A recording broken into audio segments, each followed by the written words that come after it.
You know, love in the Hebrew is about having an intimate knowledge of an individual. And so learning them and learning yourself, and, you know, this is what I like, this is what I don't like, this is what I don't like when you do that. You know, you're just being transparent again and trustworthy, you know, to the degree where you're learning. You can laugh at some of the things from the past that you've done a mistake, but all these things come together when you really look at it as well. But learning is essential.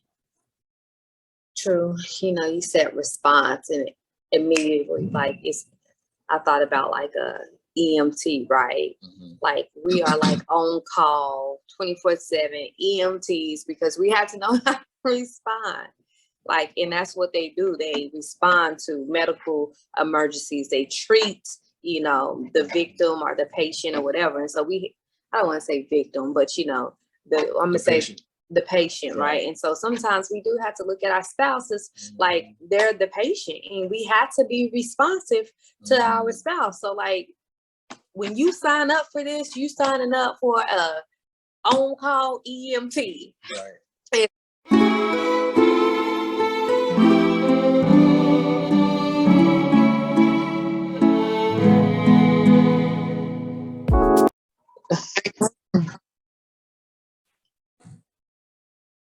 We are live now.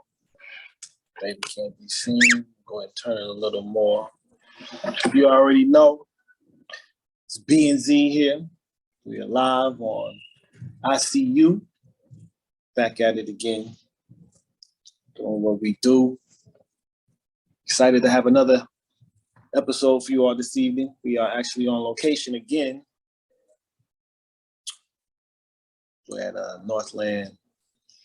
Little spot in Northland. Got to reveal all the business, you know what I mean? But we're gonna be just, you know, on location for a little bit until we get some things. Pardon me. Baby. Okay, that was an outburst, but boy, I tell you, baby always look good in my eyes. Thank you. So nice. No doubt. We want to thank our listeners for being with us. 702. We are going to go ahead. Tonight we're talking about a new series of Reason and Rhyme, Relationship Reason and Rhyme. This episode is an overview for a series we're going to be doing called TLC. Of course, we know TLC to be tender, love and care. Or the group. Right. Don't go chasing waterfalls. Okay. Moments, you know, just the moments. But we want to expand that tender love and care and really talk about how to really edify our relationship, deepen our relationship, and to maintain our relationship.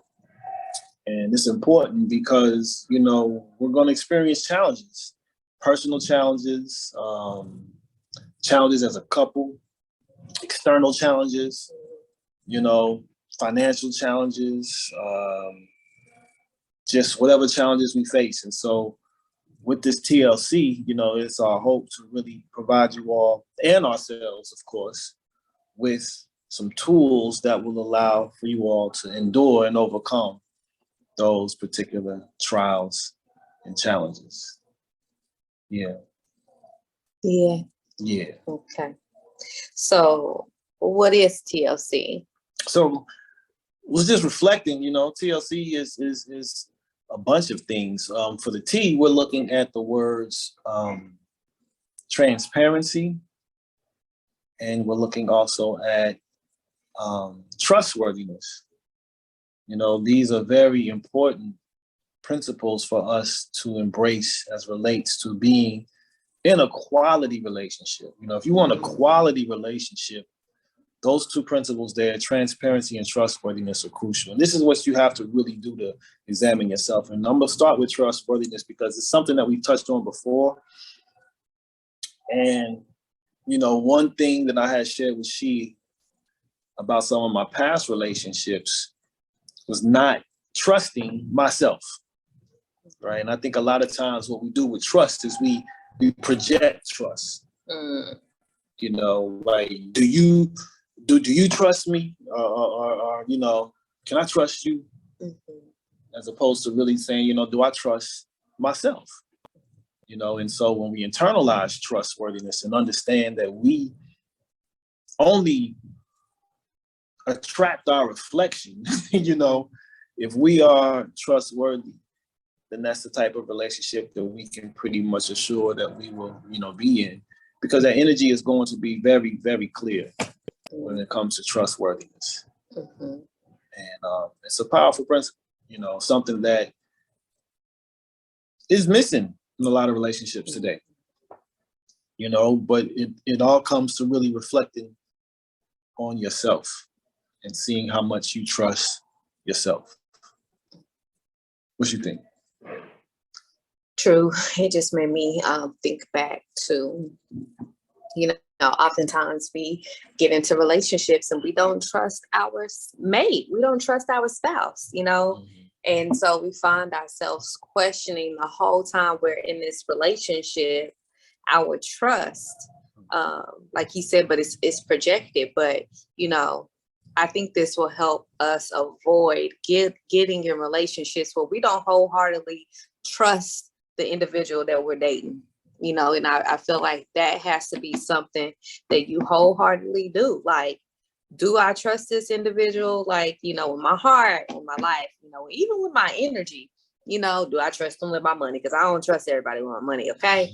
And so these are the things I feel like that we have to ask. And again, trust is 100, because if you trust half-heartedly, then you're only going to be halfway, you know, involved in that relationship.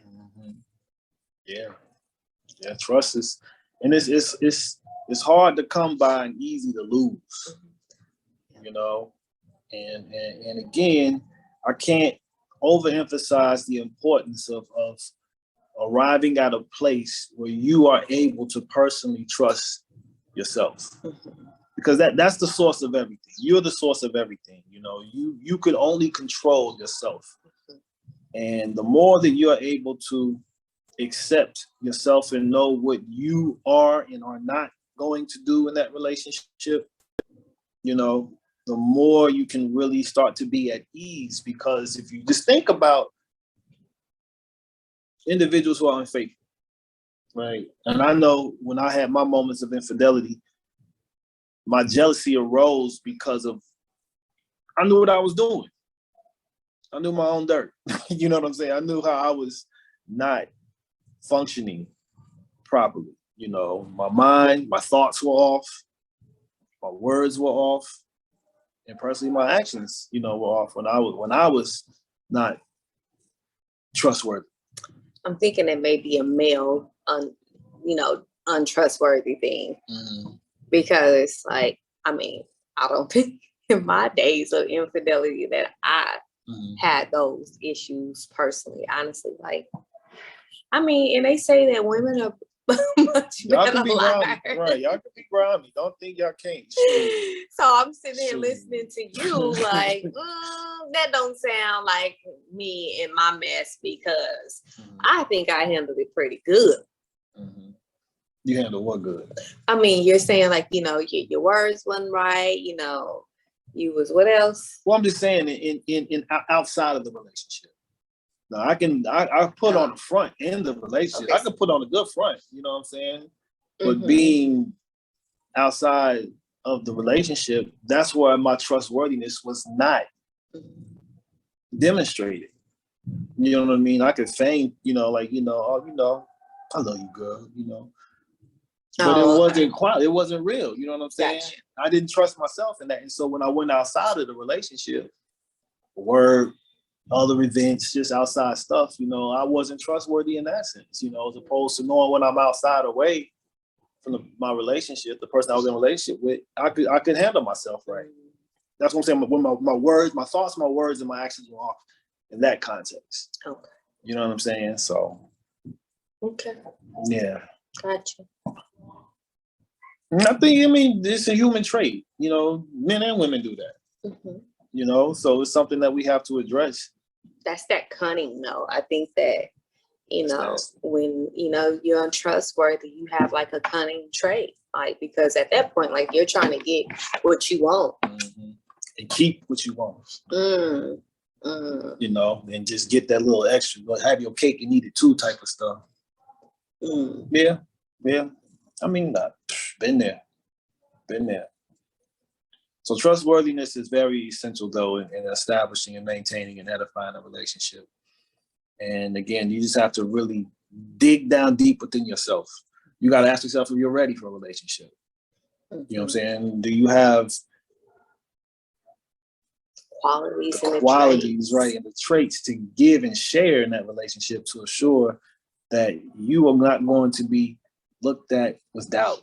You know, you talk about that, you know, I'm not giving anyone else the benefit of a doubt anymore, right? And ain't. It's the benefit of faith. It's the benefit of trust. Like, can I trust you? Because we don't have time to waste, really, especially in our day and time with so much going on. So that's just, you know, trustworthiness. Yeah. Anything else you think of? No, but I want to pose a question, like, just for the viewers, like, would you all like consider yourself trustworthy if you just sat down and, you know, asked yourself, like, what are those, you know, qualities that you look for right in your mate as far as them being trustworthy? And with those qualities, are you able to entrust yourself with the same qualities, if that makes sense? Yeah. And so I think that's a good way that we can, you know, gauge like kind of where we are. And I think gauging yourself is very important to know where you are. And, you know, again, it's always good to have that rapid reflection with yourself. And so just kind of, you know, ask yourself, are you trustworthy? That's huge. And so the second T is transparency, right? And that's dealing with being clear, being, you know, this is who I am. This is what I'm dealing with.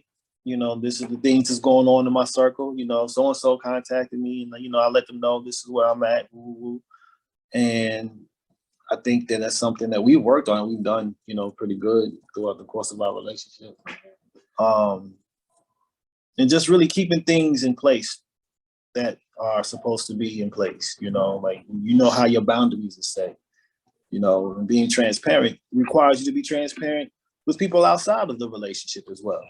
And letting them know, you know, this is what this is, not to the degree where you're exposing your challenges in the relationship. If there are challenges, hopefully there's not, but you're letting you know, look, I'm being trustworthy in my relationship, right? As opposed to just saying, hey, well, you know, I'm open, you know. But if that's where you are, that's where you are at the same time, though.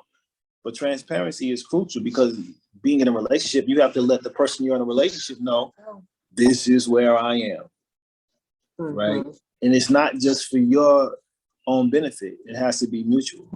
You know, that's the thing about relationships. We have to consider, we talked about this last time, we have to regard one another, you know, and be considerate of other people's experience in their life. Because we're dealing with people's lives, you know what I'm saying? And I think so many times we take that for granted and I understand that, you know, people are living, you know, and maybe really wanting to experience life in a way that's going to allow them to grow in love, you know? So transparency is very important. Yeah. Okay. These L's though, and we ain't talking about losses. Laughter is important. Learning and love, you know. But laughter is essential. You know, I think that's the balance to life. You got to have a good sense of humor. I remember I used to have no sense. I can see that. I used to have no sense of humor at all. Just ice grills. You was just ice grills. Just for real. Like all the time, just gritting, like face just didn't even, if I were to watch a comedy show, I probably would not laugh. But like that also comes to, you know, just, you know, where I was at in life, you know, not even knowing how, but too. No laughter, no love. No love, no laughter. Just mean mugs and shoulder shrugs. For real. And like I was so callous. Like, but I had that esoteric, like covering too over my heart, meaning that I didn't let nothing in.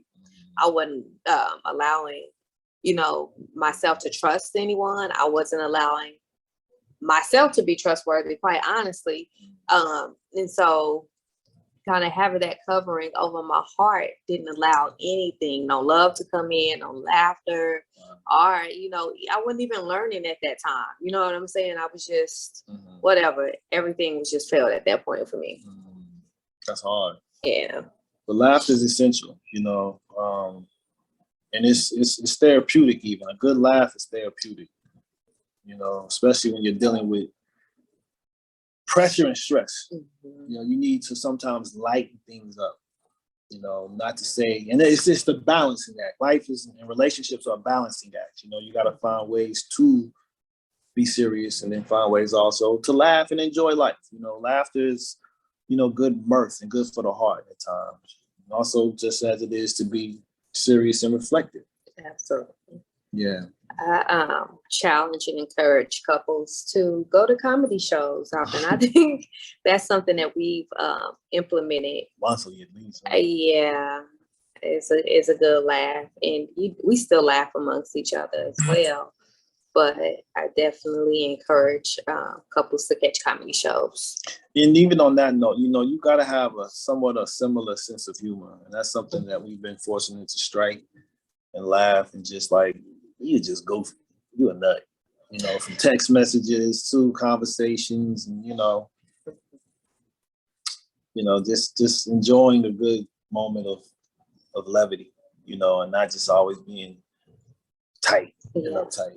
It's interesting you say that, because I was going to say, like, with laughter, like, it comes with relaxation, learning how to relax, especially if off of those anxieties and those, you know, worries and those fears and those stresses, the everyday things that bottle us down.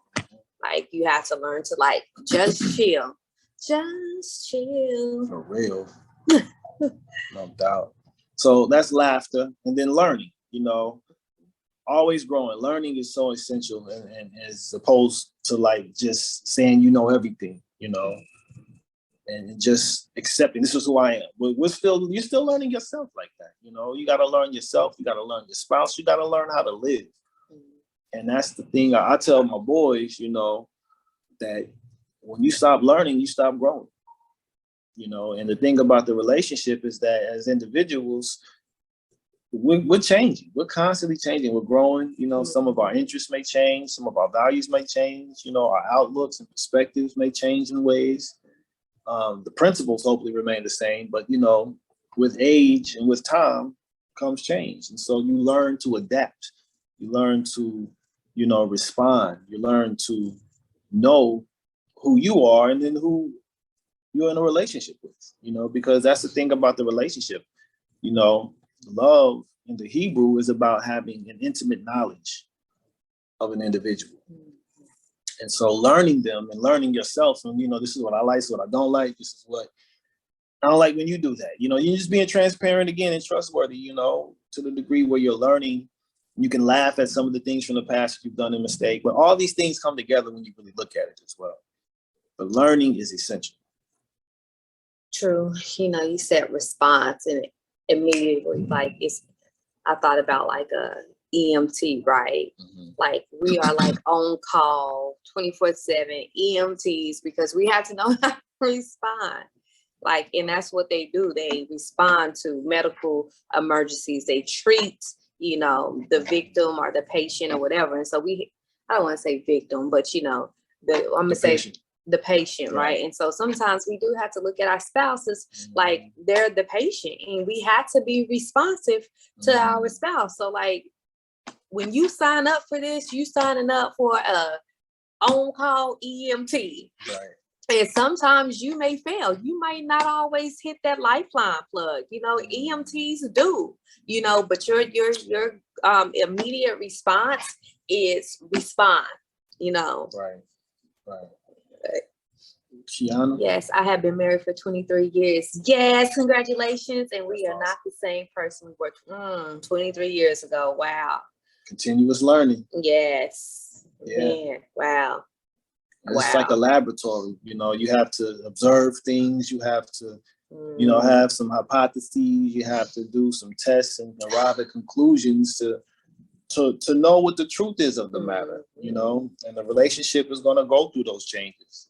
But how you adapt to those changes and respond to them is going to determine, you know, the quality and the strength of that relationship. So that's deep. 23 years is a nice time to really, you know, be working that out. So I commend you and encourage you to continue on, you know, because we need that. We do. Our community needs that. We need that stability and that longevity again to come back into our communities, because it's chaotic out here. It's chaotic. And I can say y'all beautiful role model. I can say that. Awesome. So, and then thank you for sharing that, Kiana. Indeed, thank you. Okay. So laughter, learning, and then loving. You know, and love is something that is so like misunderstood, I would say. You know, love is about what I've learned. So I'm gonna use the scripture, you know, and we're familiar with the scripture in John 3 says, you know, Yah so loved the world that he gave his only begotten son. So the demonstration of love is in the giving, the offering. I won't say sacrifice, but the demonstration of love is, excuse me, in the offering. When we offer ourselves, you know, we become more selfless. We become more attuned, right? We become more intimately connected. I don't like the word attached, but connected to the individual that we're with. We're concerned for them. We care about them, you know, and we demonstrate that by offering to them our best. Because that's what the Most High gave us, his best, to atone for us and to cover us, right? So love is about being able at times to set yourself aside in order to meet the need of your significant other, of your loved one. And that's not easy. That is not easy.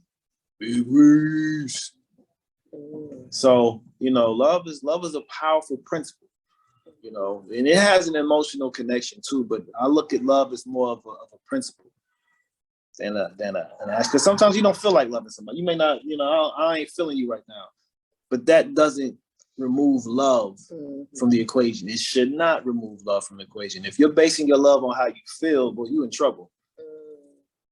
So really learning to love someone is about, again, making that offer. So for those who are like, don't know, like you said, don't base love off of what you feel. What do you base it off of?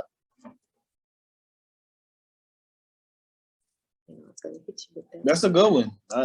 It comes down to like, it's a decision. Love is a decision.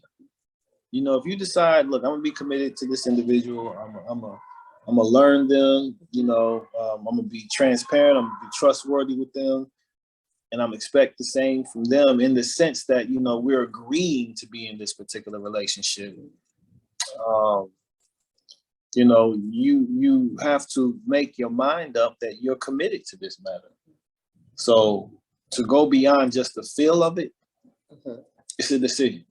I look at it as a decision. Choices, actions. It's a decision, attitude. Completely. What do you think? I agree. But before you ask me what I think, can I say something? You know, love is used interchangeably. And so that's what made me pose that question, because we're like, I love this taco. Like, or I love that shirt. I love that. That's attached to an emotion, right? And so we become so emotional with the things that we feel that we do not know how to identify exactly what love is. And love like pardons, right? So for me, like if I'm not able, love pardons, right? Any like an offense, right? So sometimes we get angry and we get in our emotions where we don't pardon our loved ones for the offense or, you know, the wrong that they've committed against us. And so I think that outside of the emotion, that love comes with pardon, being able to excuse, you know, the person that you're loving when they do something that's not appealing or appeasing to you, or that's, you know, offensive. Does that make sense? It does. But you have to measure that, because you got to see if it's malicious, because somebody who loves you will not do something malicious and intentional to harm you. True. Right? I agree. Kiana says, loving someone is being there when you don't want to be, when they make it hard to even love them. Can you see more? Click on see more? Yeah. Making sacrifices, he says. Yeah, okay, that's it. Yeah, definitely. You know, and sacrifice is a very interesting word because it makes you seem as if you're giving up something and never getting it back. I mean, you shouldn't expect to get things back out of love. But the point is that, you know, if you're offering yourself in love, you already got it back. You've already received the reward of love because you've demonstrated this is what love is. And so whether or not love is returned, you've done your part. You've made your impression, you know, and it may not always return to you the way that you want it to return, but you've given your best and you've been honest and you can sleep at night. Your conscience is clear. You know, that's another part about love is having that clear conscience. And we'll get into it more specifically. We're just kind of just skimming the surface right now and just presenting these principles. In these next 3 weeks, we're going to get more in depth with what we're talking about. But yeah, laughter, learning, and love is the L for TLC. We went over transparency and trustworthiness. And we're just going to wrap up with commitment and communication. Okay, commitment and communication. Again, that's the decision. The commitment is a decision.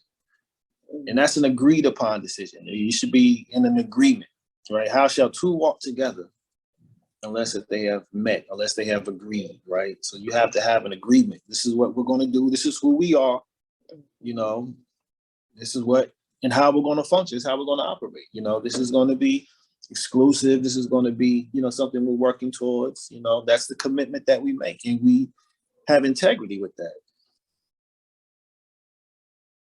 What do you think like make commitment hard for individuals these days? Because, you know, I think that like a lot of relationships are like more so scared to commit. What do you think the fear and commitment is with just kind of like the culture?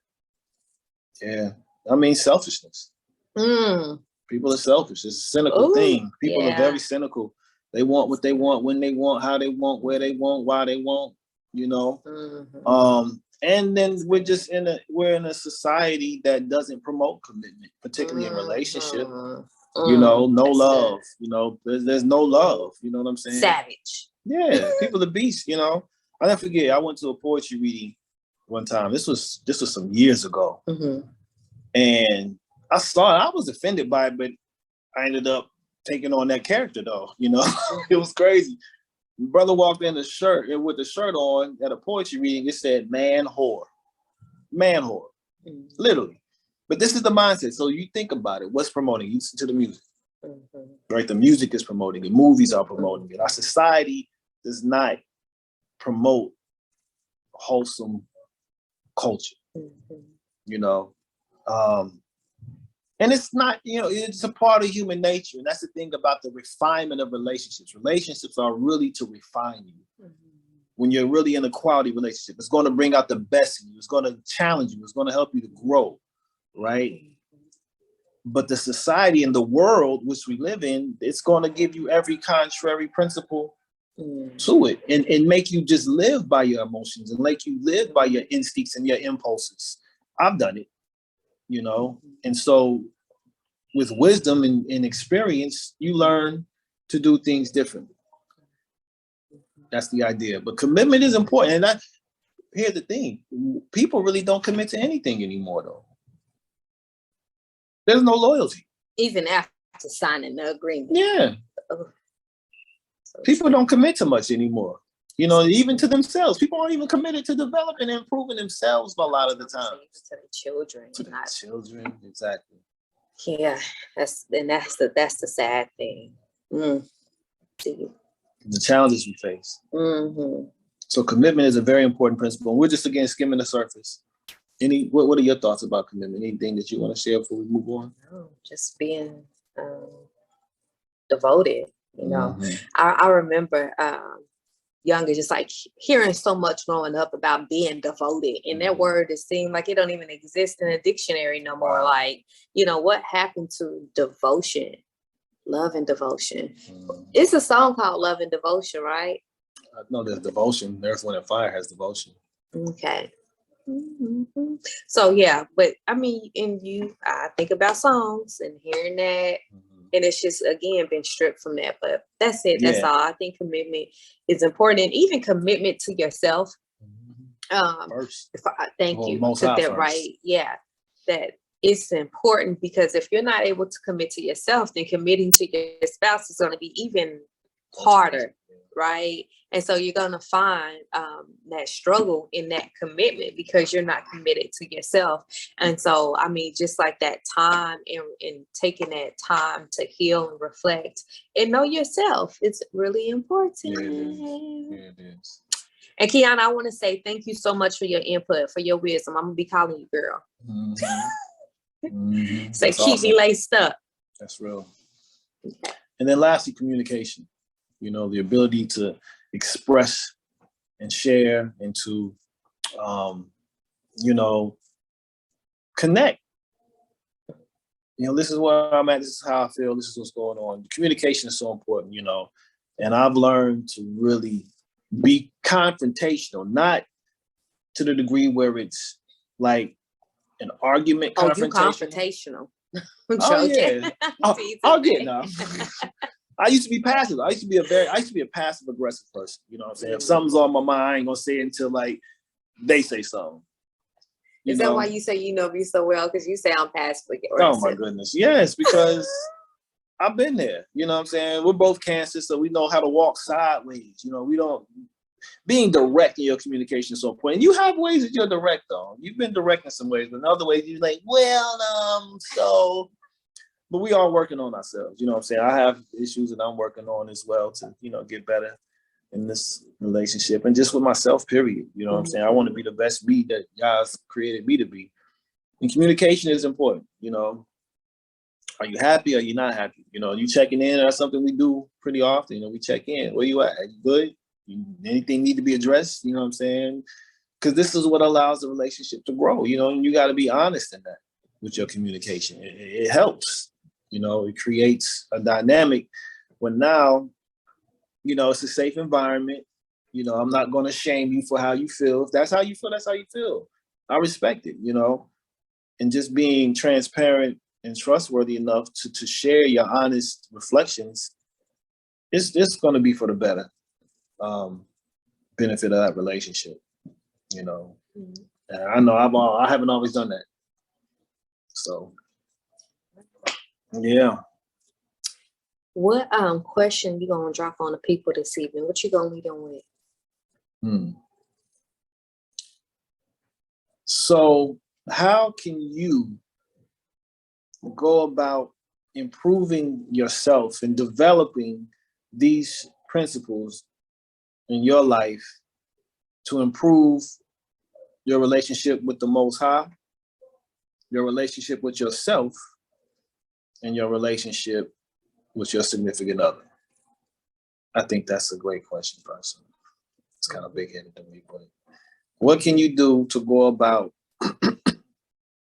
developing these traits: transparency, trustworthiness, laughter, learning and loving, commitment and communication, to improve your relationship with the Most High, your Heavenly Father, with yourself, and with your significant other? Yup. So that, I mean, that's it for the night. You know, we got like a little half-hour window to kind of present information. We don't want to bang you all in the head with, you know, words and stuff for too long. But we want to just definitely thank everybody for coming in the room and supporting us. Do please subscribe to our YouTube video, our YouTube station, bandzicu, and share our videos as well. Subscribe to our, no doubt, subscribe to our, actually follow our page as well. We got a bandzicu page on Facebook as well. We're developing some TikToks and things like that. So we're just expanding. We're gonna have some good merch coming out soon, promoting, you know, kingdom culture, covenant culture, and love, you know, melanated love and things of that nature. So get ready for that as well. Excuse me. But I want to thank everybody again. You do it my way. I didn't throw it. I just said I just want to thank everybody again. Yeah, y'all see how he just communicated that with me? Good communication, babe. Yeah. It's definitely transparent. But that's it. That's it. Thank you all. Have a good evening. Peace and blessings. Much love to y'all all. It was something else that I don't know. I felt like it was something else that was failed to mention. Not that, like, I had a thought. It was my fail. But anyway. We'll bounce back next week, God willing. Oh, that's what it was. Tell them what to look for next week. What we talking about? So next week, we're going to be talking about transparency and trustworthiness. So we're just going to go into more depth with that. Make sure y'all get a little more in-depth understanding and make sure we get